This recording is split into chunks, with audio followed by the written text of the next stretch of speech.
Hallelujah. Hallelujah. Dini layaude du alungu Yesu nama nai no sebade.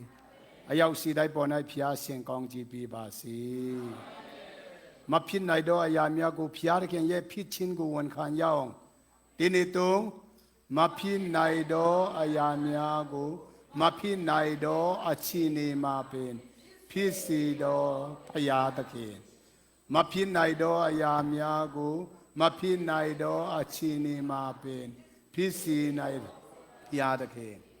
Ma phin nai do ayamya gu ma phin nai do achini ma pen. Phisi nai do phaya ta ken. Thu phaya sin ko de khot ti bi ro chui mon jang.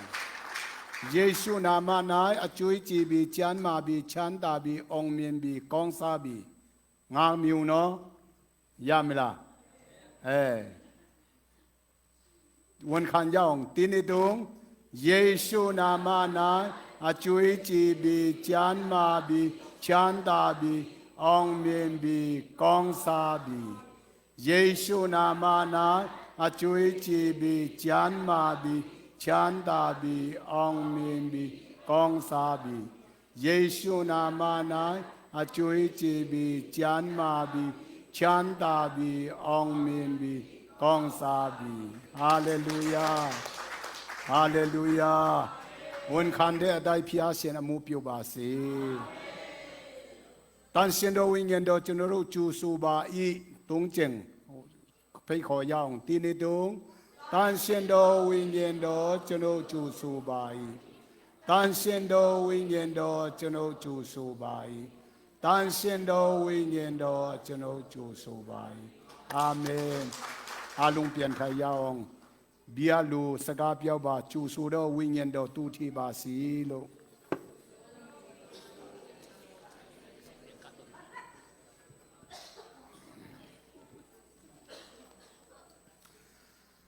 Prama song chan sa ma phat khen ma chuno ro poi ne patte bi ro ane nge khona ya da bo no chuno ro chuno ZBCA ma MC ne ordination leten mengra ati piu de cheng ma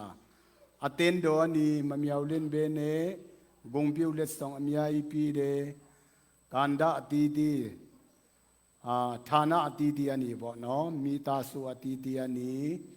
gong piu let song pi de twe chang athu be chi yu ten de chang piao cha lu ba de ta chu dia ba piao le su ro sia aten do ta sia u chit cha de no sia chi yu ro khan sa de lo la piao de lu amya shi de bi ro aten do okra edini ma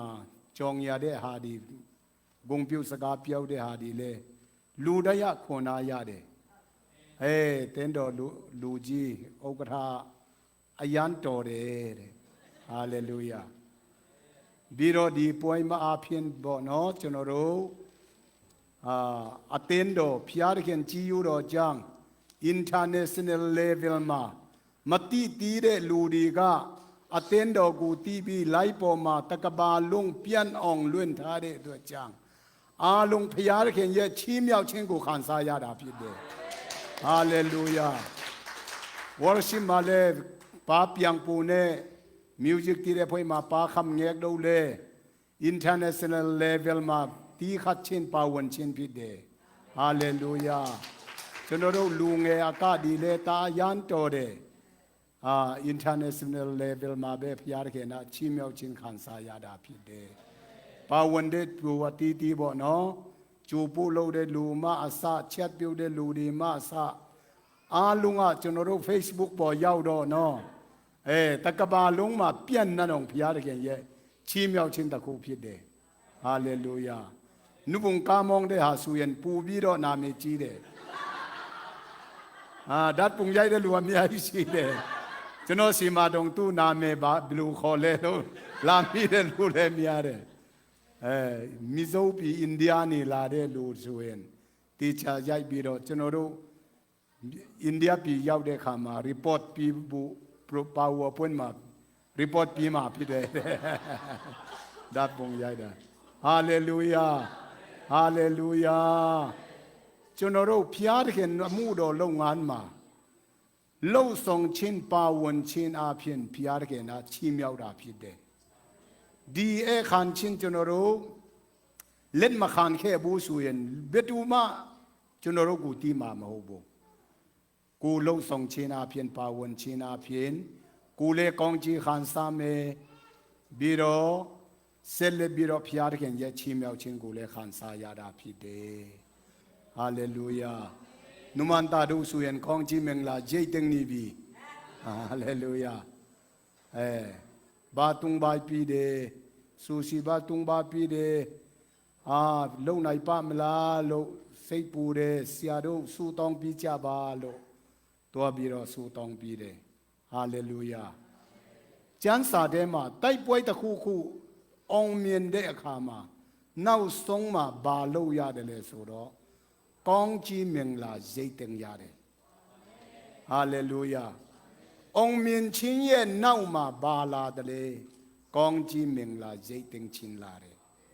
အာမင်ယေဟောရှဖတ်တိုက်ပွဲစစ်တိုက်တဲ့အောင်မြင်တဲ့အချိန်မှာတုံးရလုံးလုံးကောင်းကြီးမင်္ဂလာရိတ်တင်ရတယ်တွားတင်ရတယ်လီရမြောက်မှာဘာလုပ်လဲဆိုတော့ဘေးမန်တော်မှာတွားပြီးတော့ဖျားကိုချီးမွမ်းပြီးတော့ကြီးရိုးတော်ချီးမွမ်းခြင်းကြီးပူဇော်တယ်လို့ဓမ္မရာယဝန်ဒုတိယဆောင်အခန်းကြီး20ထဲမှာကျွန်တော်တို့တွေ့ရပါတယ်ဟာလေလုယာထိုနည်းသူစွာပဲဒီနေ့ကျွန်တော်တို့ပြီးခဲ့တဲ့ပွဲမှာဖျားခင်ရဲ့အောင်မြင်ခြင်းဖျားခင်ရဲ့လက်ရာတော်မြင်တွေ့ရတဲ့အခွင့်အရေးတဲ့အတွက်ကြောင့်ကြီးရိုးတော်ချီးမွမ်းခြင်းအနေနဲ့အခုနအတွင်ကြီးမိုးကြောင်ရတယ်လို့အတင်းတော်အနေနဲ့ကြီးရိုးတော်ချီးမွမ်းခြင်းဇစ်ပူရတဲ့အနေနဲ့အစာတောက်ပြင်ဆင်တာဖြစ်တယ်ဟာလေလုယာတယောက်မကြံအားလုံးအတူတကွတုံးဆောင်ဖို့ဖြစ်တယ်ဖျားခင်ရဲ့နိယာမကျမ်းစာနဲ့ကိုက်ညီတဲ့ကျင့်သုံးမှုဖြစ်တယ်ဟာလေလုယာဟာလေလုယာအရောက်ရှိတိုင်းပါဝင်မှုပြေကန်ချင်းလူရန်ချင်းမအစပါဝင်မှုအားဖြင့်အရောက်ရှိတိုင်းပေါ်၌ဖျားရှင်ကောင်းချီးပေးပါစေကဲဒီနေ့ခွန်အားယူဖို့ရန်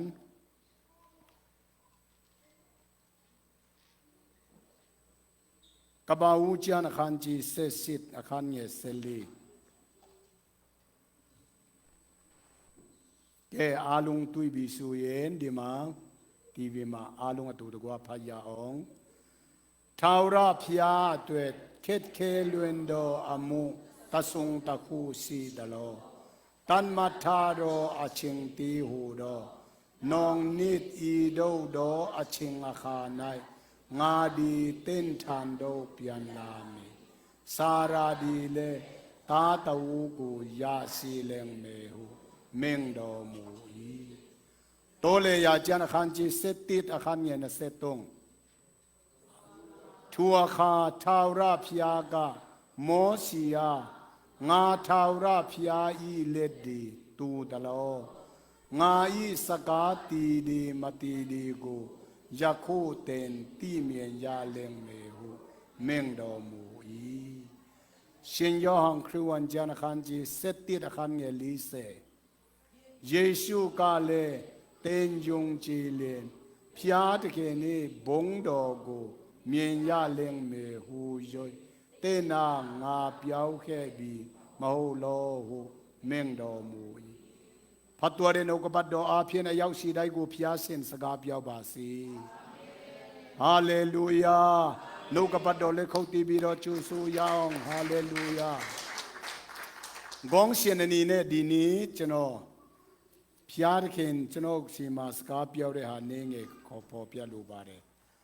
အကနတန်မေဖျားခင်ဤတကူတော်အာမင်အလုံးခေါ်ဆူရအောင်အကနတန်မေဖျားခင်ဤတကူတော်အကနတန်မရှိတဲ့ဖျားခင်ဤတကူတော်ဖြစ်တယ်ဟာလေလုယာတိုလေယာကျမ်းထဲမှာခန်းကြီး7အခန်းငယ်23ထဲမှာကျွန်တော်တို့ချင်းလို့ဇုံမင်းလို့ပူပြီးတော့ခွန်အားရတာပါရှိလေဒီမှာတော့ဖ ဖျားသခင်လက်တူတလို့လို့ရည်ထားတယ်ကျွန်တော်တို့ဇုံမီလို့ဘာဖြစ်လဲပါစီယနတ်ဆက်ထိနာကိချန်တန်ဆာနဟယမ်အဲ့ဒါအဓိကဘာလဲဆိုတော့ဤတီလလူမျိုးတွေတောထဲမှာတွားတဲ့အခါမှာယောက်ျားဖခင်ဒီယောက်ျားဒီလူကြီးတွေတောင်အသားစားချင်တယ်ဆိုပြီးတော့ငိုကြတယ်တဲ့အဲ့ဒါနဲ့မောစီကဖျားခင်ချင်းမှာပြောပြီးတော့ငါလူတို့ဒီအသားစားချင်တယ်လို့ပြောတဲ့အခါမှာဖျားခင်ကဘာပြောလဲဆိုတော့တရက်မဟုတ်နရက်မဟုတ်တပန်မဟုတ်တလလုံးစားရတော့အသားအမေသာစားရတော့ခွန်ကိုပြီးမယ်တဲ့တလလုံးကိုကျွေးမယ်တလလုံးအမေသာစားရမယ်ဆိုတဲ့အခါမှာမောစီစိတ်ပူတာဘာစိတ်ပူလဲကိုရောဒီလူဒီယောက်ျားဒီတတ်6တင်းကြော်တယ်တလလုံးစားဖို့အမေသာတွားတန်မဲစိတ်ဒီနွားဒီတွားတန်မဲဆိုရင်ဘယ်သူလုံးပါလဲဘယ်သူချက်ပြုတ်ပါလဲချက်ပြုတ်ရတော့မောစီစိတ်ပူတာဆီယမလမ်ပီလေဒီတော့ငါရှိမှာမဟုတ်ဘူးဆိုတော့ဆီယမလမ်ပီရှိတယ်ဆိုရင်တော့မောစီစိတ်ပူတာနည်းနည်းတက်တာမှာပေါ့မောစီစိတ်ပူတာတလားလုံးဘယ်သူလုံးပါလဲဘယ်သူအသားပေါ်ပြီးတော့ဘယ်လူလုံးပါလဲဆိုပြီးတော့မောစီကလူ6တင်းကျော်အတွက်စိတ်ပူတာဖျားတခင်ကဘာပြောလဲဖျားတခင်ငါထာဝရဖျားဤလက်ဒီတူတလို့ဒီနေရာမှာပေါ့နော်ကျွန်တော်တို့ချင်းလို့ဖျားတခင်လုံနိုင်တဲ့အတ္တယတာဒီအကနတစီတလို့ပေါ့နော်ဖျားတခင်လုံနိုင်တဲ့အရာအကနတမရှိဘူးဆိုတာတွေ့ရပါတယ်ဟာလေလုယာအဲ့ဒါနဲ့ဖျားတခင်ကဘယ်လိုပို့ဆောင်လဲအားလုံးတည်တဲ့အတိုင်းဘယ်သူမှတတ်နဲ့ဟိုတချို့တွေအသားပေါ်ပြီးတော့ချက်ပြီးတော့လှုပ်เสียမလို့ဘူးကိုဟာကိုပဲစားပြီးကိုဟာကိုလှုပ်ပြီးကိုဟာကိုစားလို့ရအောင်ငုံကောင်ဒီသူတို့တဲမှာတရက်ခရီးတဲ့တရက်ခရီးဆိုရင်အနည်းဆုံး-10လောက်ရှိမှာပေါ့အပိငုံဒီပင်လေထဲကနေပင်လေပြင်းနေပေါ့နော်ပင်လေပြတဲ့နေဖျားတခင်နာလီကိုစီလွတ်ပြီးတော့ငုံကိုမူးရွာတလူရွာရှိတယ်ကိုဟာကိုပဲသူတို့ကကောက်ပြီးတော့ကိုဟာကိုတတ်ကိုဟာကိုလုံးကိုဟာကိုစားလို့ရအောင်ဖျားတခင်နာတရက်မဟုတ်ဘူးနှစ်ရက်မဟုတ်ဘူးတလလုံးသူများလှုပ်ပြီးเสียမလို့ဘူးကိုဟာကိုလှုပ်ပြီးတော့အသားဥအောင်ကျွေးတော်ဖျားတခင်ဖြစ်တယ်ထိုဖျားတခင်ကိုလည်းခုတ်တီးပြီးတော့ချီးမွမ်းကြအောင်ဒီနေ့မိဘညီကိုမောင်နှမများကျွန်တော်တို့အသက်တာမှာဖျားတခင်အမှုပြုမယ်ဆိုရင်ဖျားတခင်အတွက်ခက်ခဲတာမရှိဘူးဟာလေလုယာဖျားတခင်လက်မတူဘူးဖျားတခင်ရဲ့တကူဟာအကန့်အသတ်မရှိဘူးဆိုတာကျွန်တော်တို့တွေ့ရပါတယ်ဟာလေလုယာပြီးတော့ကဘာဝကျမ်းခန်းကြီးဆက်ထဲမှာဘာတွေ့တယ်လဲဆိုတော့အာဘိဟံနဲ့စာရာတို့ဇနီးမောင်နှံကကျွေးမွေးအခန်းကောင်းကင်တမန်များကိုကျွေးမွေးအခန်းပြီးမှစားတော့တာပြီးမှဘာကောင်းကြီးမင်္ဂလာတလေဆိုတော့တင်းဒီတားယောက်ျားကိုမွေးရမယ်ဟာလေလုယာစားပြီးမှကောင်းကြီးမင်္ဂလာစကားနောက်ထပ်ဒီချင်းပြန်လာတဲ့အခါမှာအချင်းလေကန်တတ်အတတ်တန်မချက်ပြီးထားတယ်ဘေချင်းဆိုတာမဟုတ်တော့ဘူးနောက်နှစ်ဒီချင်းပြန်လာတဲ့အခါမှာတာရလင်းမေဟာလေလုယာအာဘိဟံနဲ့စာရာတို့ယနီမောင်နံအားလုံးတည်တဲ့အတိုင်းလူတဘောတဘာဝအတိုင်းဆိုရင်ပုံမှန်ကလေးမွေးဖို့အခြေအနေမရှိတော့ဘူးဒါမဲ့ဖယားတခင်အတွက်ခက်ခဲတော့ခက်ခဲလွင်တော့အမှုတဆုံတခုရှိတယ်လို့ဟာလေလုယာဟာလေလုယာတဘာဝ อันนี้เนี่ยมาพิจในโดเดอาชีนีมาเป็นตากูมุยคนปีดอพยาพิเดตาบาวะลวนอมูปิวดอพยาเขียนพิเดทูพยากูเลโคติบิดอชีมอนจายาฮาเลลูยาฮาเลลูยาอะคูจนเราเลพยาเขียนจียูดอจังพยาอีลูเอขันชินอมูปีบีอันนั้นทัดคู่บากูจนเราเมียวยามเลยกองจีเมืองละเจตังบูเบเมียวเรามาพิเดฮาเลลูยากองเกณฑ์ตมันดีดีจุยมวยขันชินซาบีมาเน่าซาบีเย่เน่ามากองจีเมืองละตะเดนสกากูจายาดาพิเดอเตนโดดีเลจุยมวยขันดาปีเดเน่าไปมาพิอาร์เกนี่เน่ากบัดดออาเพียนดีนี่พิอาร์เกน่าจนเรากูสกาเปียวดาพิเดฮาเลลูยากองจีเมงลาตะคูมโหยันตะคูจนเราขันสายามาพิเดฮาเลลูยาตบาวะลวนพิอาร์เกน่าอมูปิวมาพิเด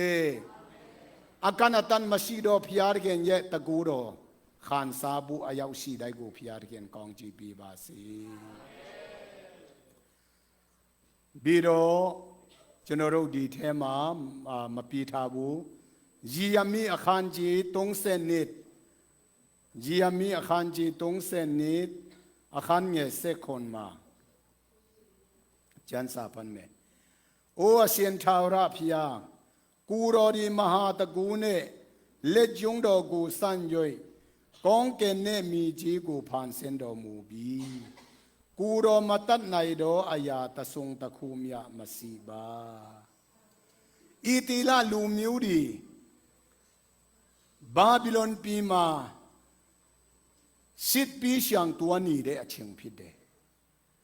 ลูดีสิบปีช่างตัวนี้ได้ข้ามาจียามิชิมาพิยาร์เกน่าสกาพิเอาเดเตนี่สุยมิวตะอุย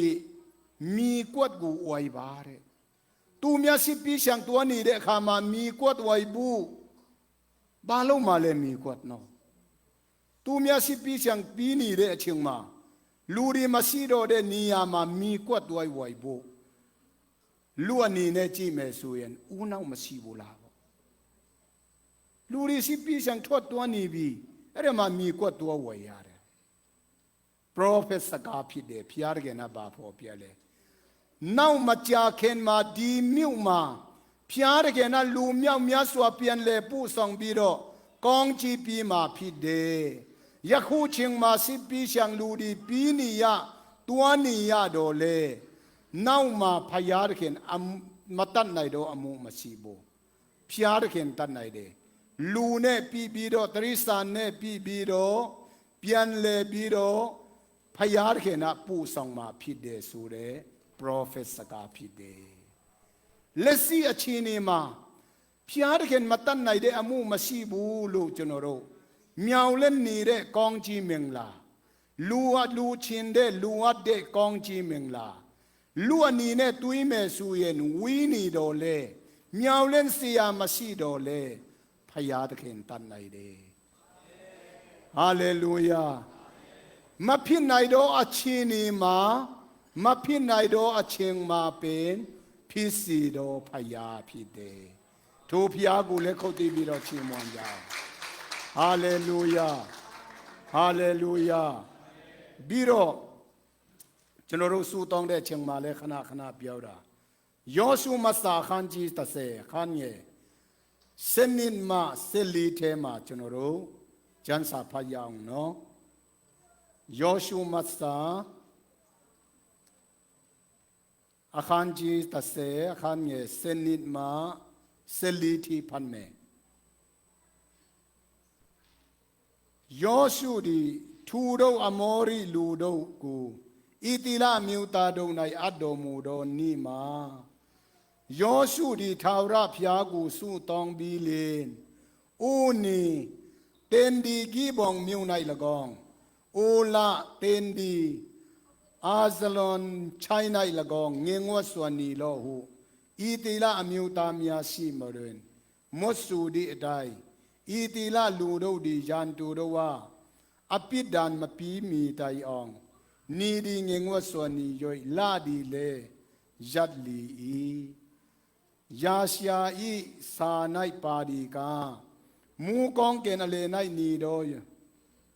အလေ၌နီဒီယတ်နီဤဝင်မဲဝင်အန်တော်ငါတဏိလုံးအလင်းမပြူဟု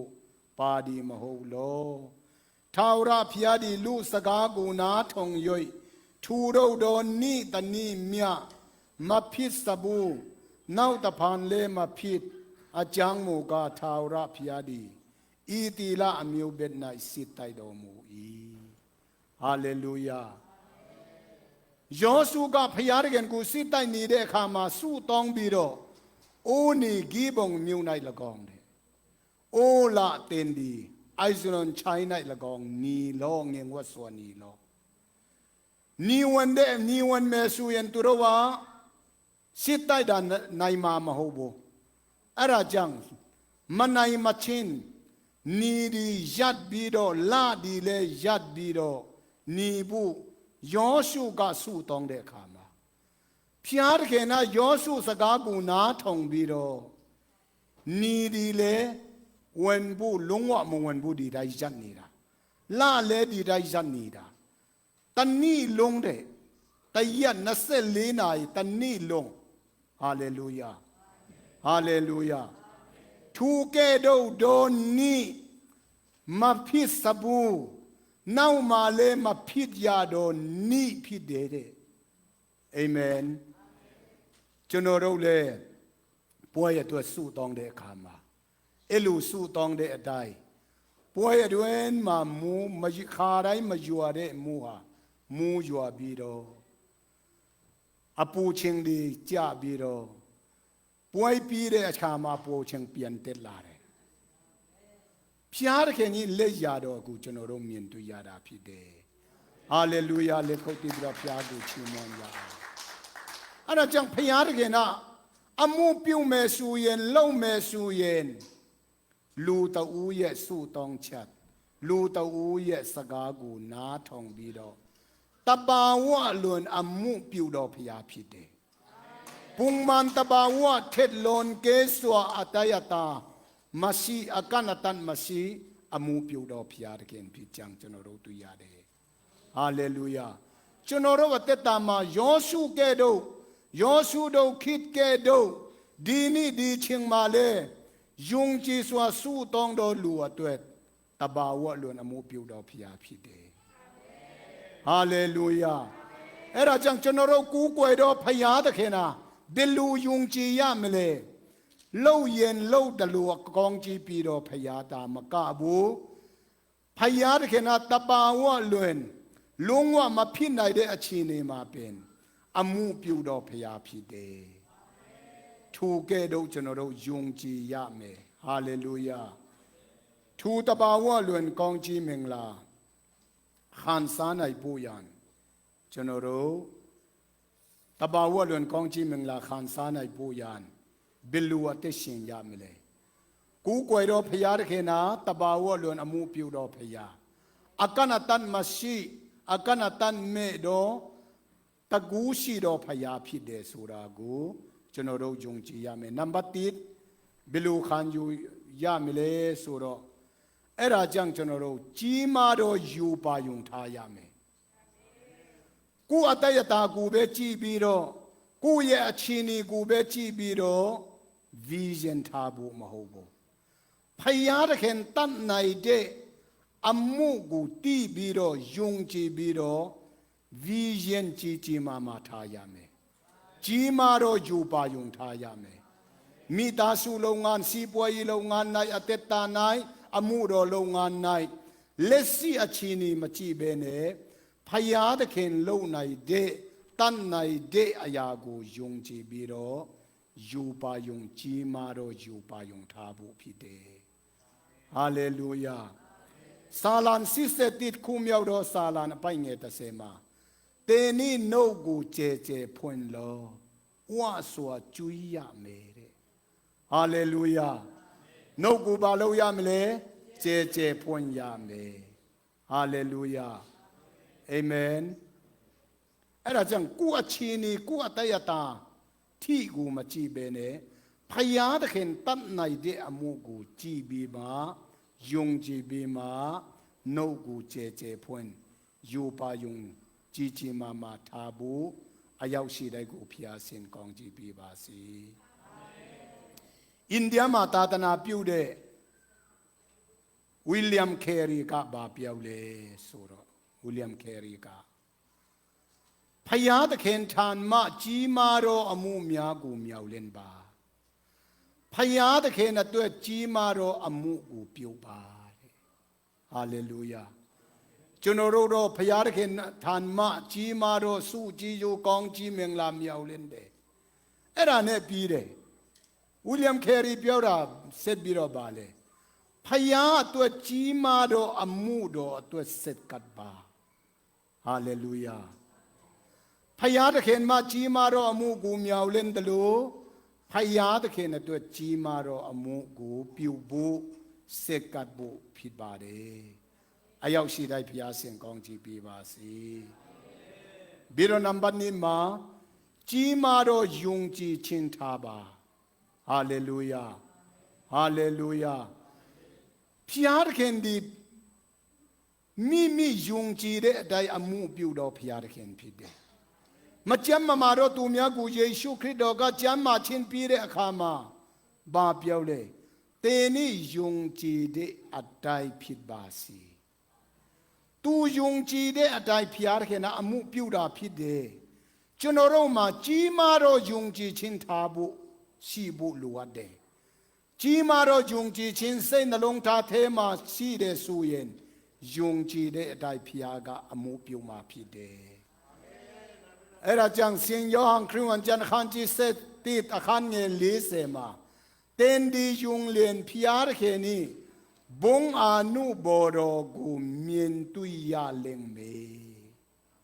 เบตูริยาพิอาร์เขนีบงอานุบกูเมียนยามเลยุงจีโดตูกะเมียนยามเมฮาเลลูยาโอ้อเย็นดุงะจนโรดียุงจีชินเทไปมาบ่ Pentecostal movement Charismatic movement บ่เนาะตะชูเดียฮาวโซดำโซจันมาบีชันตาบีองเมียนบีเปียวละจันเลยมาจันมาบูชีเต้านี่ละชันตาบีสูบีรอตูเมียสีมาจุยอยู่นี่ละลุงว่ามาไกบูลูเรียมีนดาดังนั้นจันสาเทมาเยซูคริสต์จนเราจันมาบูยันเยซูคริสต์ดานชัดดอเพียงจันมาบีลูนกบัดดอมาพอเปียเดเยซูคริสต์ก็จนเราช่วยว่าฉันตาชินด้วยเสียงเยชิงกูเลวก็ได้พอมาเยซูก็ขันบีบีเลยฮาเลลูยาจนเรามาตีดีบุตุมีอาก็จันสานาเลบิโดจันสาได้ยุงจีชิงกูวันขันดาพิเดฮาเลลูยาจนเราตุมีอาวันขันนี้ดงตุมีอากองจีเมงลาใจตึงนี้บี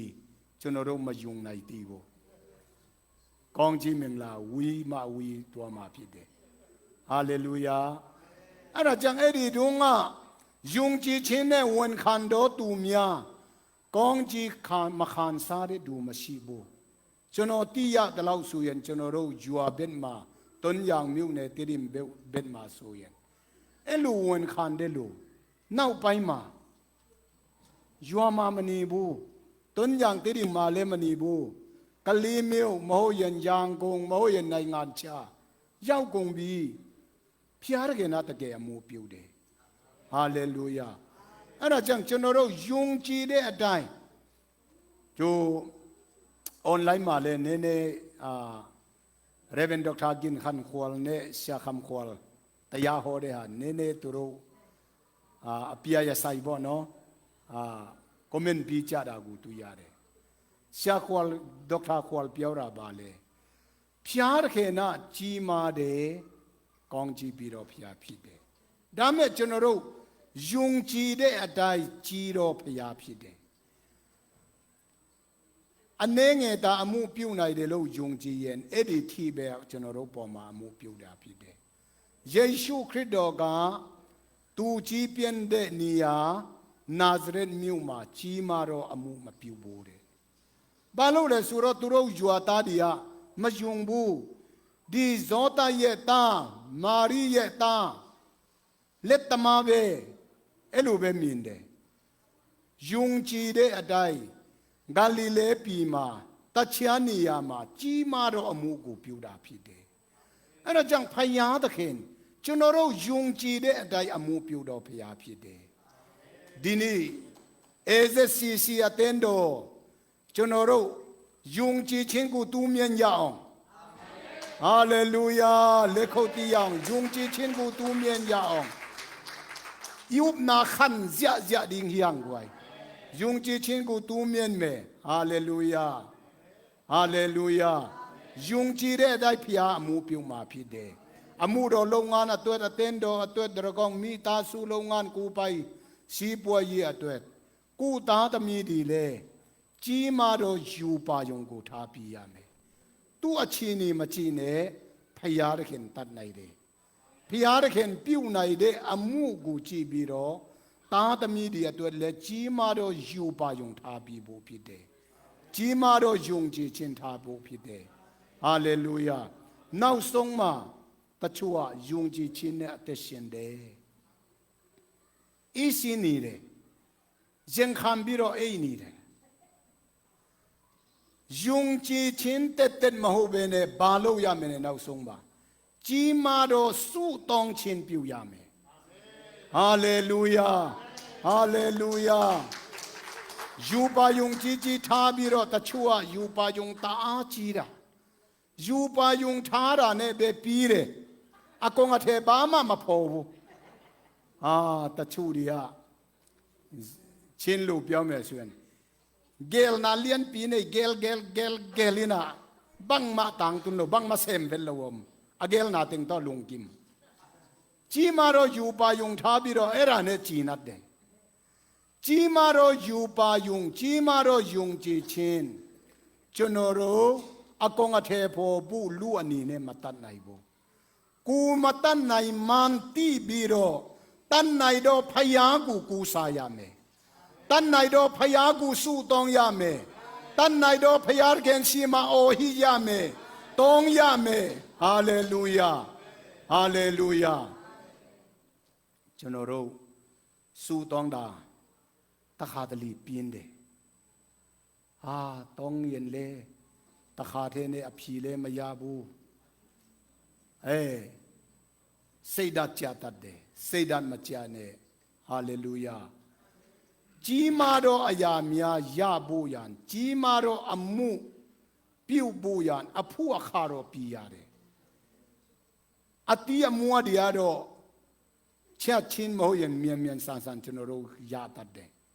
ကြီးမားသောအရာများဆိုရင်အဖို့အခါပြရတယ်စုတောင်းရတယ်ဟာလေလုယာဆရာကမာဝဘာပြောလဲဆိုတော့ကြက်ဖတ်တကောင်ငါတဲ့နေ့တိုင်းမနေ့တိုင်းမှာသူ့အချင်းတန်တဲ့ခါမှာခွန်တွန်ကြက်သူအိုပြီးတော့တွန်တယ်တနည်းနီးလေမှာမမြောက်လင်းပဲနဲ့လူတယောက်ကကြောက်ခဲနဲ့ပြင်းမိပြီးတော့ခြေထောက်နာတယ်တဲ့သူကမနေ့သူအော်တဲ့အချင်းရောက်တဲ့ခါမှာငါမှခြေထောက်နာတဲ့အတွက်ကြံဒီနေတော့မအော်ဘူးလို့မပြောဘူးတဲ့ခြေထောက်နာရင်လည်းပုံမှန်အော်တယ်တဲ့ဟာလေလုယာ